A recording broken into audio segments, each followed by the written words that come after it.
বাঙালি মানেই হচ্ছে মিষ্টি প্রেমী। তবে কিছু কিছু বাঙালি অবশ্য মিষ্টি খেতে ভালোবাসে না। আজকে আপনাদের সাথে শেয়ার করছি এমন একটা মিষ্টি যেটা তৈরি করতে কোনো রকম আগুনের প্রয়োজন পড়বে না, মানে আমাদের কোনো রকম কুক করতে হবে না। তো প্রথমেই আমি এখানে নিয়েছি 1 মুঠো পরিমাণে আমন্ড, 1 মুঠো কিশমিশ, 1 মুঠো কাজু আর 1 মুঠো চেরি। এখন সবটাকে খুব ভালোভাবে ছোট ছোট পিস করে কুচিয়ে নিয়েছি, কিশমিশটাও। এখন একটা বড় পাত্রের মধ্যে নিয়ে নিচ্ছি 1 কাপ পরিমাণে ডেজিকেটেড কোকোনাট বা শুকনো নারকেলের গুঁড়ো। অন্যদিকে 1 কাপ পরিমাণে চিনি এবং 2টো এলাচের দানা দিয়ে খুব ভালোভাবে গুঁড়ো করে নিয়েছি, সেটাও একসাথে দিয়ে দিলাম।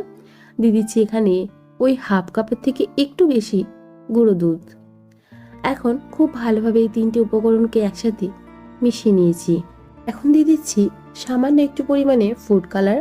আমি এখানে লাল কালারের ফুড কালার ব্যবহার করছি, তবে আপনারা চাইলে কিন্তু নিজেদের ইচ্ছে মতো যে কোনো কালার ব্যবহার করতে পারেন।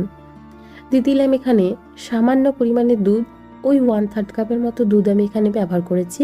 এখন খুব ভালোভাবে সমস্ত কিছু মিশিয়ে একসাথে মাখিয়ে নেব। দুধটা অবশ্যই পরিমাণ বুঝে ব্যবহার করবেন, বেশি পড়ে গেলে কিন্তু ডোটা ঠিকঠাক তৈরি হবে না। তো আমি এখানে ডোটা খুব ভালোভাবে মেখে নিয়েছি। এখন যে ড্রাই ফ্রুটসগুলো আমি কেটে রেখেছিলাম সেগুলো একটা বড় পাত্রের মধ্যে নিয়ে নিচ্ছি।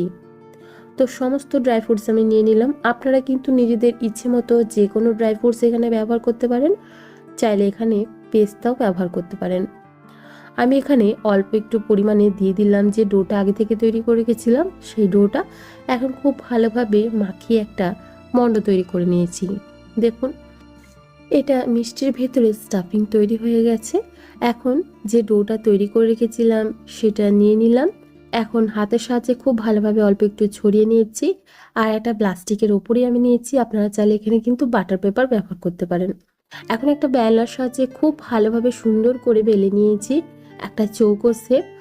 তারপর যে ড্রাই ফ্রুটসের মণ্ডটা আমরা তৈরি করে রেখেছি সেটা নিয়ে নিচ্ছি, আর এভাবে হাতের সাহায্যে একটা শেপ দিয়ে নিচ্ছি। আমি এখানে একটু চৌকো শেপ দেওয়ার চেষ্টা করেছি, আর এটাই আমরা ভেতরে স্টাফিংয়ে দেব।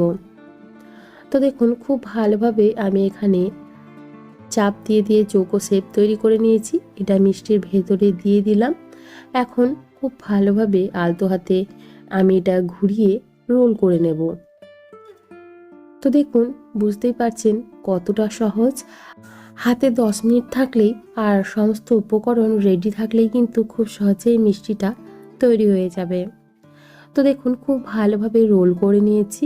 এখন একটা বেলনির সাহায্যে একটু চৌকো শেপ দিয়ে দেব, যাতে দেখতে সুন্দর লাগে। আপনারা চাইলে কিন্তু গোল শেপও রাখতে পারেন, এতেও দেখতে বেশ ভালোই লাগে। তো একটা বেলনির সাহায্যে আমি এখানে চৌকো শেপ দিয়ে দিয়েছি। এখন একটু ফ্রিজে রেখে দেবো, যাতে সম্পূর্ণ ব্যাপারটা খুব ভালোভাবে সেট হয়ে যায়। তো আমি 10 মিনিটের মতো ফ্রিজে রেখে দিয়েছিলাম। দেখুন, খুব ভালোভাবে সেট হয়ে গেছে। এখন এর উপরে আমি সিলভার ফয়েল লাগিয়ে দিচ্ছি, তবে এটা সম্পূর্ণ অপশনাল, যাতে দেখতে সুন্দর লাগে সেই কারণেই আমি লাগিয়ে দিচ্ছি। তবে আপনারা চাইলে কিন্তু নাও লাগাতে পারেন। তো এভাবে সিলভার পেপারটা লাগিয়ে নিলাম, আর যে পেপারগুলো রয়েছে সেগুলো তুলে নিচ্ছি এবং খুব ভালোভাবে সিলভার ফয়েলটা যাতে আটকে যায় সেভাবে একটু চাপ দিয়ে নিচ্ছি। তারপর আবারও ফ্রিজে রেখে দিয়েছিলাম প্রায় ওই 8 থেকে 10 ঘন্টার মতো। এখন কেটে নিচ্ছি। দেখুন, কত সহজে সুন্দরভাবে কাটা হয়ে যাচ্ছে। আশা করি আপনারা সেটা দেখেই বুঝতে পারছেন। আর ঝটপট এই মিষ্টিটা কিন্তু কোনো রকম পরিশ্রম ছাড়াই তৈরি হয়ে যাবে। তো ভিডিওটি আপনাদের কেমন লাগলো অবশ্যই একটা কমেন্ট করে জানাবেন। ভালো লেগে থাকলে প্লিজ প্লিজ একটা লাইক করে দেবেন।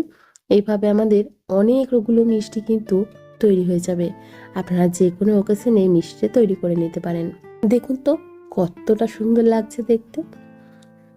তো এখন একটা মিষ্টি ভেঙেও দেখিয়ে দিচ্ছি। দেখুন কি সুন্দর তৈরি হয়েছে, একদম নরম আর খেতে কিন্তু ভীষণই সুস্বাদু। আজকে তাহলে এখানেই বিদায় জানাচ্ছি। আবারও হাজির হয়ে যাব অন্য কোনো দিন অন্য কোনো রেসিপি নিয়ে। ভালো থাকবেন, সুস্থ থাকবেন। ভিডিওটি দেখার জন্য অসংখ্য ধন্যবাদ। বাই।